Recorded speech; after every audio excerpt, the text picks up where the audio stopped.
নমস্কার।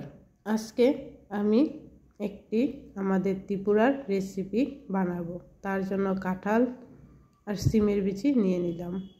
কাঁঠাল, সিমের বিচি, ডাল, মুসুরির ডাল, ড্রাই ফিশ, চিংড়ি মাছ, আদা, রসুন, কাঁচা লঙ্কা আর লাল শিলংয়ের মরিচ। এগুলি খুবই ঝাল, এই জন্য কম নিয়েছি, 3টা বা 4টে। অপরদিকে একটি কুকারে জল বসিয়ে দিয়েছিলাম, গরম জল। গরম হওয়ার পর এখানে আদা, রসুন, কাঁচা লঙ্কাগুলিকে দিয়ে দিয়েছি। কাঁচা লঙ্কাগুলিকে দিয়ে কিছুক্ষণের জন্য ঢাকা দিয়ে দেব, ভালোভাবে সিদ্ধ হওয়ার জন্য। জলটার সাথে ভালোভাবে মিক্সড হয়ে যাবে। এখন জলটা উতরাচ্ছে, এই পর্যায়ে ড্রাই ফিশগুলিকেও দিয়ে দিলাম।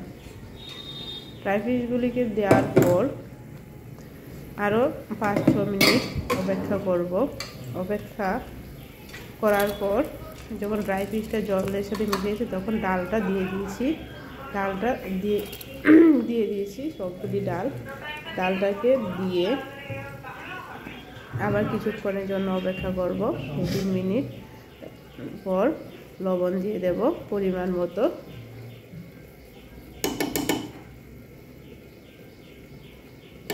এখানে লবণ আমি 3 টিস্পুন দিয়েছি পরিমাণ অনুযায়ী। আপনারা আপনাদের পরিমাণ মতো দিয়ে দেবেন।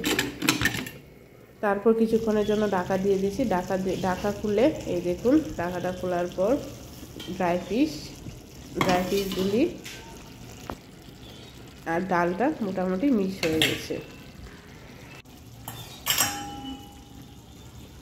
এখন এই পর্যায়ে শিলংয়ের মরিচগুলি দিয়ে দিচ্ছি।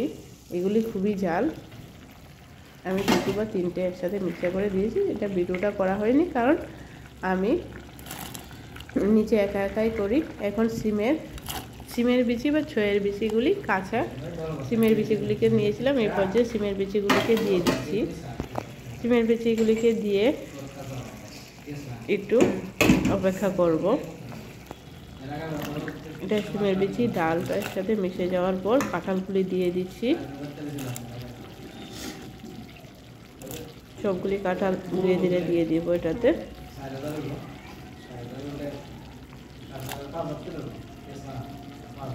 কাঁঠালগুলি দেওয়া শেষ। এখন আমি এটাকে ঢাকা দিয়ে রাখবো। ঢাকা উঠানোর পর এখানে আমি খাবার সোডা দিয়ে দিচ্ছি। খাবার সোডাটা দেওয়ার সঙ্গে সঙ্গে আমার আইডিয়া ছিল না, উপরের দিকে উঠে পড়ে গেছে। আপনারা একটু লক্ষ্য রাখবেন, তাহলে পড়বে না, আমার মতন ভুল আর হবে না। আমি একটা পাতা নিয়ে নেড়ে চেড়ে দিচ্ছি।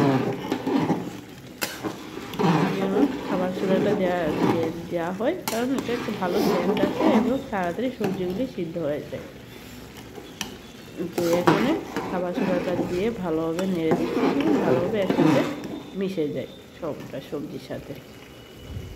এই রেসিপির মেন খাবার সোডা, মুসুরি ডাল আর শুকটি মাছ। এটাতে আমরা একটা মাংস ব্যবহার করি, শুকরের মাংস। এটা আমার কাছে এখন ছিল না, এই জন্য দিতে পারিনি। এই জন্য আমি এটাকে চিংড়ি মাছ দিয়েছি।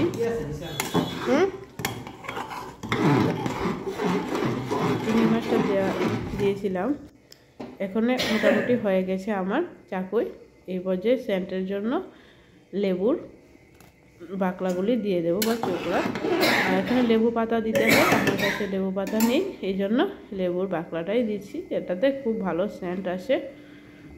এটাতে দেওয়ার পর কিছুক্ষণের জন্য অপেক্ষা করবো যেমন লেবুটা একসাথে মিশে যায়। লেবুটা সবগুলি সবজি হয়ে গেছে। এখানে চালের গুঁড়াটাও দিয়ে দিয়েছিলাম। চালের গুঁড়াটা একসাথে না দিলে একসাথেই থেকে যাবে, তার জন্য নেড়ে দিয়েছি।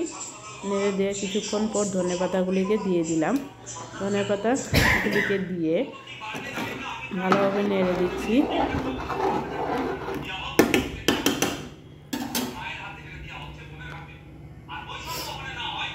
নেড়ে দেওয়ার পর দেখুন এখন এটা ধীরে ধীরে মানে সিদ্ধ হচ্ছে। কিছুক্ষণের জন্য 2-3 মিনিটের জন্য ঢাকা দিয়ে দেবো। ঢাকা খুলে দেখুন হয়ে গেছে আমার চাকুয়ের রেসিপি। কি সুন্দর গ্রেভিটা হয়েছে, কালারটাও দারুণ হয়েছে। তারপরে